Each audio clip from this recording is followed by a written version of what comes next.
Hey everyone, what would happen if you're building a brand new PC but then you get carried away and you splurge all your money on an expensive graphics card? Well, at that point you'd then have to scrounge eBay and other places for random deals and try and cobble together some sort of computer, but surely that's going to harm your gaming performance, right? Well, that's what I'm going to discuss in this video by comparing this 7-year-old DDR4 computer with this DDR5 computer. And in some gaming tests there was only a 3% performance difference, which sounds really awesome, until you consider that in other tests there was a 65% performance difference. In terms of the hardware I used in this video, I have two computers, one on DDR4 and the other on DDR5. However, the GPU is the same on both, this Zotac RTX 5070 Ti small form factor GPU, so it's actually small enough to fit in my mini ITX DDR5 based system. And this system contains a Ryzen 7800X3D CPU, 32 gigs of CL30, 6000 MHz RAM, which I purchased before the prices skyrocketed, and also a Gen 4 NVMe SSD, so all in all, this is fairly high spec. But the DDR4 based system is completely different.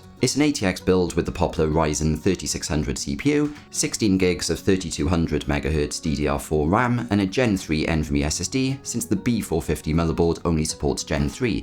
Now at this point you might be thinking, this isn't a fair comparison. This has an X3D CPU and 32 gigs of RAM.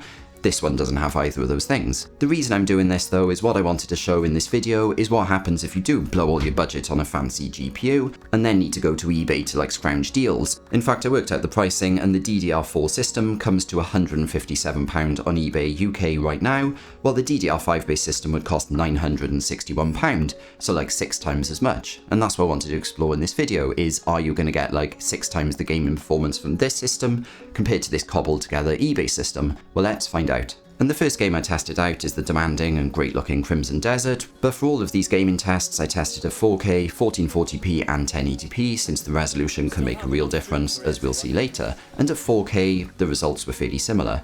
But with DLSS upscaling enabled, we start seeing more of a difference. Granted only 5% FPS on the average numbers, but the 1% lows were decently lower, and this can actually lead to a much more stuttery and less enjoyable gaming experience. We start seeing more difference at 1440p too, with the weaker Ryzen 3600 CPU needing to work harder, and this is especially clear when DLSS is enabled, where the FPS numbers are quite different, and we can see that the GPU is finally below 100% here, meaning there's bottlenecks elsewhere on our DDR4 based system. The same pattern holds true at 1080p native, where the DDR5 based system delivers 35 FPS more frames on average, and the CPU is being used a lot less.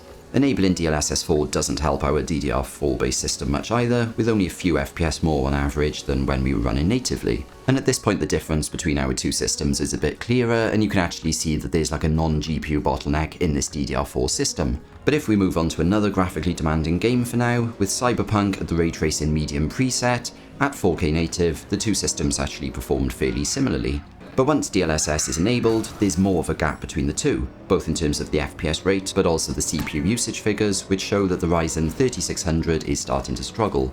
1440p native again shows a difference, as you can see, but there's again more of a gap when upscaling is enabled, with the GPU going below 50% usage at times. This pattern is continued at 1080p, both with the native resolution, but also when DLSS is turned on. As a quick side note, you might notice that thermally things are a lot better in my DDR4 based system than in my DDR5 based one, and that's because even though I absolutely love this case, unfortunately it's not great from a thermal perspective. It's a mini ITX case, the cooling's not the best and that's why the thermals are higher, but at no point do we see thermal throttling or anything else. So even though the thermals are higher on this one, that's not actually affecting gaming performance. And we can see that too with Resident Evil Requiem, where at 4K native there's not much difference, or maybe with the 1% lows there are, but either way this is a playable enough experience on both systems, which is a pretty good result considering how great this game actually looks. But the moment we turn on DLSS 4 balanced, we start noticing more differences. Our Ryzen 3600 CPU started to cry, often going below 70% usage, which is crazy at 4K.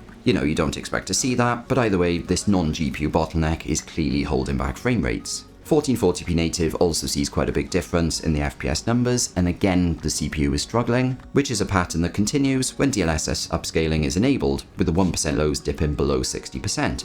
1080p native is also stark, with almost double the average FPS numbers on our DDR4 system, and with the GPU often being below 60% usage. Turning on DLSS again doesn't help, probably because our CPU, the Ryzen 3600, was close to being maxed out anyway. So that covers off some GPU heavy cinematic type games, and you can see with that the resolution really matters, as we move away from 4K towards 1080p, then things like the CPU and the RAM matter a lot more. And it's not necessarily the amount of RAM that's the problem, it's more just, the platform and the CPU and everything else. Next, I wanted to play an online game, and Overwatch fit the bill, especially because it's free and I'm very cheap. Unfortunately, my FPS tracker went a bit haywire on the left, so I don't have the 1% lows, but you can see the average FPS rates are still noticeably higher at 4K native. Enabling upscaling then resulted in a slight FPS boost to both systems, but nothing major, and again, the DDR5 based system was ahead, which wasn't too surprising when we look at the CPU usage figures.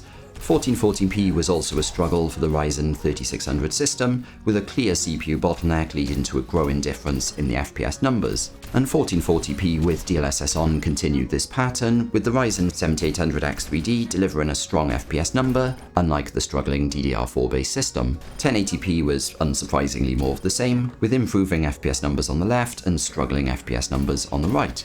And at this point I have a quick thing to say, which is that, the side-by-side comparisons do make the DDR4 based system look bad, but actually getting like hundreds of FPS on the Epic preset is still fairly impressive for a system that cost me less than £150 on eBay. You can have a good quality gaming session with this particular system, even though it costs 6 times less than this one. Next up, I wanted to check in a really demanding AAA game, Rocket League! Okay, so graphically, this is easy to get really high frame rates, and even though I maxed everything out, on both systems I got around 300 FPS, at least at 4K, but then when we stepped down to 1440p, we did start to see a bigger difference though, and for some reason the Ryzen 3600 system just wasn't pumping out more frames, even though the CPU and the GPU were completely maxed out, and I never really got to the bottom of why that was. But at 1080p we've seen a similar thing, where, the DDR5 based system got almost double the frame rates and just performed really, really well, but something seemed to be holding back this system, even though, I checked and there was no VSync or frame cap on or anything else. So it was a bit weird, but clearly this system performed a lot better. I also wanted to check out a real-time strategy game, since these can hammer the CPU a lot. I used the battle benchmark that's built into Warhammer 3, and at 4K the results were fairly similar, even if the Ryzen 3600 did have to work harder to get similar levels of frame rates. But at 1440p the difference is a bit more visible, with the FPS gap widening, and this is especially true of the 1% lows, which can make quite a big difference when you're doing big epic battles. You don't want any stuttering or anything like that. The same is true then of 1080p, with fairly good average FPS on both systems, but the 1% lows of the DDR4 based system are quite a bit worse.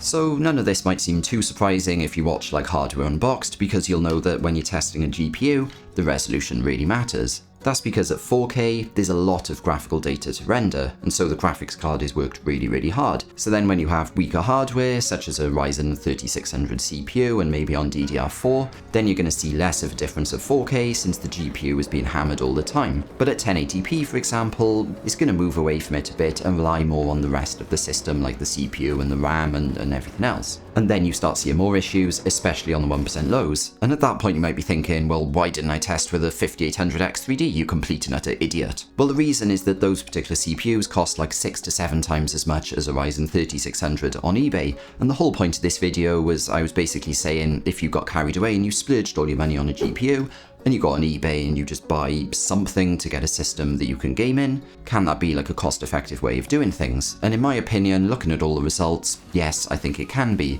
especially if you game at like 1440p or maybe 4K, where the GPU is going to do a bit more of the heavy lifting.